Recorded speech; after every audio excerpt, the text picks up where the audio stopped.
घरातल्या खोल्या आणि वस्तू. Rooms and things in the house. Every morning after I wake up I use the bathroom. Every म्हणजे रोज. रोज सकाळी मी उठल्यानंतर मी बाथरूम वापरते किंवा वापरतो. यूज म्हणजे वापरणं. I use a toothbrush with toothpaste to brush my teeth. Toothbrush, toothpaste. मी टूथब्रशवर टूथपेस्ट टाकून माझे दात घासतो किंवा घासते. Then I use a bucket to take a bath. नंतर मी ही पाण्याची बालदी घेऊन आंघोळ करते. I always feel happy and fresh after the bath. मला नेहमी, ऑलवेज म्हणजे नेहमी, आंघोळ केल्यावर खूप आनंद होतो आणि मला अतिशय फ्रेश म्हणजे स्वच्छ असं छान वाटतं. आता आपण स्वयंपाकघर बघूया. हे पहा, हे मोठं स्वयंपाकघर आहे. इकडे खावटा आहे, इकडे सिंक आहे, इकडे ओव्हन आहे, इकडे टेबल आहे, इकडे हा फ्रीज आहे आणि ही काही भांडी आहेत, स्वयंपाकाची भांडी आहेत. हां, तर स्वयंपाकघराला किचन म्हणतात. नंतर ही भांडी आहेत त्यांना युटेन्सिल्स म्हणतात, स्वयंपाकाची भांडी. हा आहे कुकर, COOKER कुकर, आणि हा आहे fridge. My mother uses the kitchen to cook food for the family. माझी आई किचन आमच्या कुटुंबासाठी जेवण करण्यास, कुक करणं म्हणजे जेवण करण्यास, किचन स्वयंपाकघर वापरते. Vegetables are cooked in the utensils. ह्या स्वयंपाकाच्या भांड्यामध्ये आपण भाजी शिजवतो. Pressure cooker is use for rice. भात आपण कुकरमध्ये शिजवतो. Fridge is use to keep things fresh for a long time. आणि फ्रीज आपण कशासाठी वापरतो? थंड असल्यामुळे इकडे आपण ज्या गोष्टी आपल्याला थंड ठेवायच्या असतात आणि फ्रेश ठेवायच्या असतात खूप वेळासाठी, त्यासाठी आपण फ्रीज वापरतो. तर हे एक स्वयंपाकघरातलं कपाट आहे, जे उघडलेलं आहे किंवा हे उघड्याच फळ्या फळ्या फळ्या लावलेल्या आहेत तिथे आणि त्याच्यावर वेगवेगळ्या वस्तू ठेवल्यात. कारण स्वयंपाक करण्यासाठी आपल्याला खूप साहित्य लागतं आणि त्या साहित्याला इन्ग्रेडियंट्स असं म्हणतात. आणि फळ्या आहेत ह्या कपाटातल्या फळ्या किंवा बाहेरच्या फळ्यांना आपण शेल्फ म्हणतो, सामान ठेवायची भिंतीवरील फळी. आणि शेल्फचं प्लुरल म्हणजे अनेक वाचन शेल्व्स आहे. तर आता इकडे तुम्ही बघा, वेगवेगळे पदार्थ आहेत. ऑइल म्हणजे तेल, चिली पावडर तिखट, टर्मरिक म्हणजे हळद, सॉल्ट म्हणजे मीठ, शुगर म्हणजे साखर, राईस तांदूळ, व्हीट म्हणजे गहू, ज्वार ज्वारी, जॅगरी म्हणजे गूळ, शेंगदाणे म्हणजे पीनट्स, डाळी म्हणजे पल्सेस, पीठ म्हणजे फ्लोअर, नंतर ब्रूम्स म्हणजे झाडू, हे ब्रशेस आहेत इकडे साफ करायचे, नंतर जॅम्स आहेत आणि पिकल्स आहेत. पिकल म्हणजे लोणची, बिस्किट्स, स्पायसेस म्हणजे मसाले, चहा, टी आणि कॉफी. बऱ्याच गोष्टी आणि बरीच नावं आहेत, ती त्याचं तुम्ही लिस्ट करा आणि त्याचे अर्थ बाजूला घेऊन ते पाठ करा. Cooking needs lots of ingredients. We use a cupboard to store them. They are neatly arranged on shelves. हे सगळे कपाटात किंवा ह्या शेल्फवर फळ्यांवर व्यवस्थित रचून ठेवलेले असतात. There are also utility things. Utility things म्हणजे काय? इतर जे साहित्य आपल्याला गोष्टी स्वच्छ करण्यासाठी वगैरे लागतं, ते साहित्य देखील तिकडे आहे. There are utility things like soap. Soap म्हणजे काय? साबण, washing powder, brooms and brushes stored. Let us look at them. आता हे स्वयंपाकघर झालं एका गावातलं. This is another type of kitchen. हे आणखीन एक दुसऱ्या प्रकारचं स्वयंपाकघर आहे. इकडे मातीची चूल आहे, इकडे आग पेटवलेली आहे, इकडे लाकडाचे ओंडके असे आगीत घालून त्याच्यावरती चपाती भाकरी भाजली जाते. इथे लाकडाचे ओंडके ठेवले आहेत, इकडे दळण दळायला जातं आहे, ही भांडी आहेत इकडे. तर ह्या भांड्यांना पॉट्स देखील म्हणतात. This is another type of kitchen. We see a lady cooking for her family. इकडे आपल्याला एक बाई दिसतेय जी तिच्या कुटुंबासाठी स्वयंपाक करते. She is sitting near a stove made of mud. जे ही मातीची चूल आहे. There is fire inside the stove. There are wood sticks म्हणजे लाकडाच्या काठ्या kept near the stove to provide fire.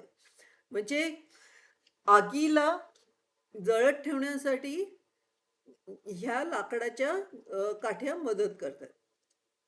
On a plate we see flat bread. या प्लेटवरती आपल्याला एक भाकरी दिसते. फ्लॅट ब्रेड म्हणजे भाकरी. On shells there are pots, bottles and containers. Pots म्हणजे भांडी, बॉटल म्हणजे बाटल्या आणि कंटेनर म्हणजे डबे. म्हणजे काय ते बघूया. टेन्स म्हणजे टाइम. तर प्रेझेंट टेन्स म्हणजे आपण आज कुठलीही क्रिया करत असतो तर प्रेझेंट टेन्स वापरतो.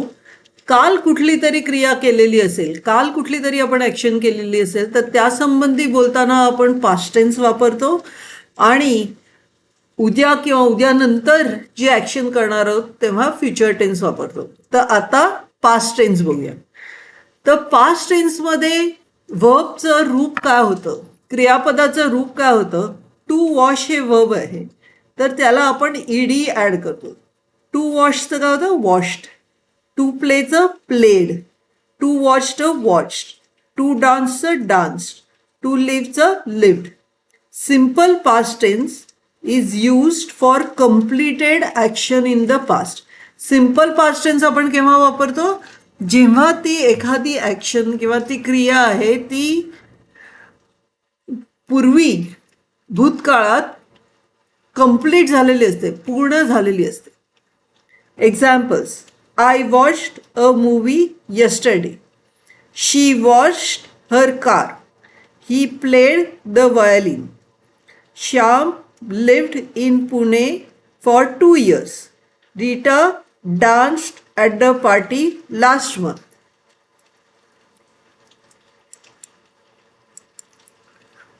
आता आपण बघितलं की ईडी लावून वर्बचं पास्ट टेन्स होतं, पण त्याबरोबर काही वर्ब जशी आहेत ज्याला आपण इरेग्युलर वर्ब म्हणतो त्यांचं पास्ट टेन्सचं रूप काहीतरी वेगळंच असतं. म्हणजे टू गो चं वेंट होतं, टू बी चं वॉच किंवा वर होतं, रनचं रॅन होतं, सीचं सॉ होतं, ईटचं एट होतं, सिटचं सॅट होतं, पेचं पेड होतं.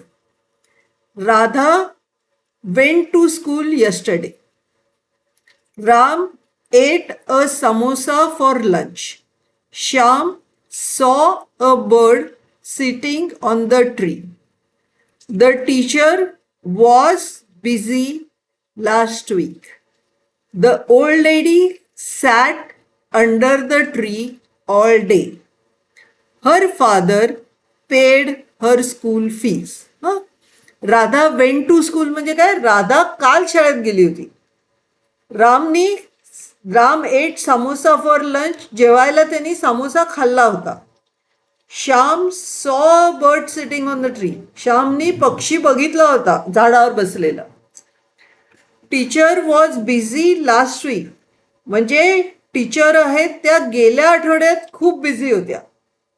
Old lady sat under the tree all day.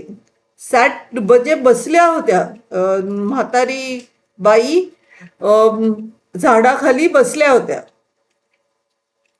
Her father paid her school fees. तिच्या वडिलांनी तिच्या शाळेच्या फी भरल्या. तर वर्बच्या बाबतीत नेहमी आपण दोन गोष्टी लक्षात ठेवतो. वर्बचा जो फॉर्म असतो ना, वर्बचं जे स्वरूप असतं, ज्याचं रूप असतं सेंटेन्स मधलं, ते दोन गोष्टींवरती मेनली अवलंबून असतं. एक म्हणजे टाइम म्हणजे टेन्स, प्रेझेंट आहे, पास्ट आहे का फ्युचर आहे. दुसरं म्हणजे जो सब्जेक्ट असतो, सब्जेक्ट म्हणजे त्या प्रत्येक वाक्यामध्ये आपण कोणाविषयी तरी बोलत असतो आणि ज्या विषयाबद्दल आपण बोलत असतो त्याला आपण सब्जेक्ट म्हणतो. तर तो सब्जेक्ट फर्स्ट पर्सन आहे का सेकंड पर्सन आहे का थर्ड पर्सन आहे ह्याच्यावर डिपेंडंट असतं. त्याचबरोबर तो सब्जेक्ट सिंग्युलर आहे का प्लुरल आहे ह्याच्यावर डिपेंडंट असतं. तर पर्सन आणि नंबर आपण ॲक्च्युअली म्हणतो. तर फर्स्ट पर्सनमध्ये काय होतं, सिंग्युलर आय आणि प्लुरल वी. सेकंड पर्सन सिंग्युलरमध्ये यू येतं आणि प्लुरलमध्ये पण यूच येतं. थर्ड पर्सन सिंग्युलरमध्ये ही, शी, इट येतं आणि प्लुरलमध्ये दे येतं. तर ह्या इथे तुम्ही बघितलं ना तर व्हर्बचा जो फॉर्म असतो तो जनरली फक्त थर्ड पर्सन सिंग्युलरला बदलतो, बाकी सगळ्यामध्ये तो सेम असतो. म्हणजे आता सिम्पल प्रेझेंट टेन्स तुम्ही बघितलं ना तर सिम्पल प्रेझेंट टेन्समध्ये आय रन, यू रन, पण इकडे he run, she runs, it runs होतं आणि प्लुरलमध्ये we run, you run, they run होतं. हे सिम्पल प्रेझेंट टेन्ससाठी झालं. पण तुम्ही पास्ट टेन्समध्ये बघितलं ना तर सगळीकडे रॅन आहे बघा. I ran, you ran, he ran, she ran, it ran, we ran, you ran, they ran. Okay. तर पास्ट टेन्समध्ये काय असतं, पास्ट टेन्समध्ये सगळीकडे एकच व्हर्बचा फॉर्म असतो, कुठलंही टेन्स असू किंवा पर्सन असू. तर आता टू वॉच, तर सिम्पल पास्ट काय होणार, I watched, you watched, she watched, he watched, we watched, you watched, they watched, the girls watched the TV. तर सगळीकडे वॉच्डच आहे, म्हणजे एकच फॉर्म होतो. त्यामुळे simple past tense, future tense पण तुम्हाला खूप सोपं जाईल कारण एकच वर्बचा फॉर्म होतो. टू ईट, तर इकडे सिम्पल पास्टमध्ये काय होतं, I ate ice cream, you ate ice cream, he ate ice cream, she ate. बघा एटच फॉर्म आहे. ईटचा एट झालेला आहे past tense. We ate ice cream, you ate ice cream, they ate ice cream, the girls ate ice cream. To be, आता टू बी मध्ये बघितलं ना तर टू बी असं एक वर्ब आहे का जिकडे मात्र सिम्पल पास्ट बदलतं. तसंच त्याचं प्रेझेंट टेन्स पण विचित्र आहे, त्याची आत्तापर्यंत तुम्हाला सवय झाली असेल. I am, you are, he is, she is, it is, म्हणजे मी आहे, तू आहेस, ती आहे, तो आहे.